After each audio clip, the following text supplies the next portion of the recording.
Heto na ang tatlong sintomas na dapat mong bantayan dahil ito na rin ang huling babala ng iyong katawan bago ang isang hemorrhagic stroke.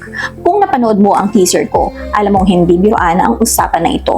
Ito ay labanan ng oras upang mailigtas mo ang buhay ng mga minamahal mo sa buhay. Una, ang thunderclap headache. Dinidescribe ito ng mga pasyente bilang pinakamasakit na ulo nila sa buong buhay nila. Isipin mo kung nagkaroon ka na ng sobrang sakit ng ulo noon, i-multiply mo pa siya sa 10. Ito yung tipo ng headache na dumating na lang bigla sa iyo from 0 to 100 seconds out of nowhere. Parang may pumutok sa loob ng bungo mo or kumidlat sa loob ng bungo mo. So kapag naranasan mo to, huwag mo nang antayin mawala itong sakit na to dahil emergency na yan. Pangalawa, bigla ang paninigas ng leeg or stiff neck.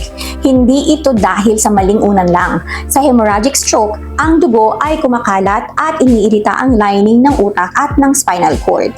Kaya kung ang pananakit ng ulo mo ay may kasamang paninigas ng leeg na tipong yung baba mo ay hindi mo na maiyuko doon sa iyong dibdib, senyalis na yan na may seryosong nangyayari sa loob ng katawan mo. Pangatlo, projectile vomiting o bigla ang pagsusuka. Hindi ito yung simpleng naduduwal ka lang dahil sa sama ng sikmura mo.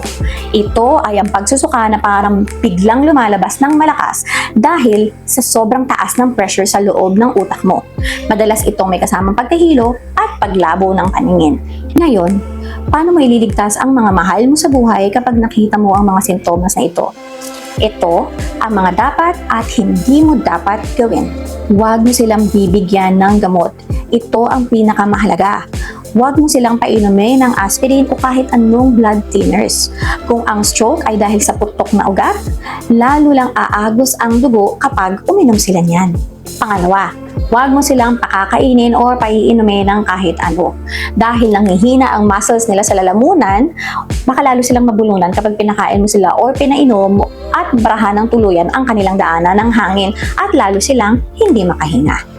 Pinaka-importante, tumawag agad sa ambulansya at huwag na kayo maghintay ng bukas dahil oras ang kalaban natin dito. Sabihin agad sa emergency team ang mga nangyari at naobserbahang sintomas upang alam agad nila kung ano ang gagawin. I-share mo ang video na ito dahil baka may maisalba tayong buhay dahil sa simpleng impormasyon na ito.